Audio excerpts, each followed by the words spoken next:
everybody, today you're going to learn how to make a ponytail by yourself. The things you'll need is a hairbrush and a hair tie. Now, split your hair into two and get it in front. Now brush your hair.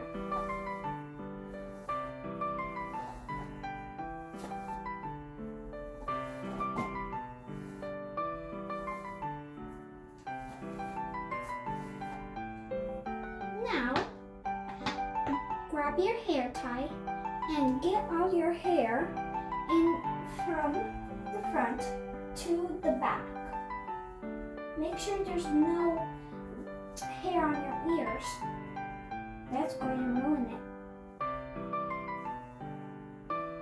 Now, get your hair tie, twist, grab again, twist, grab,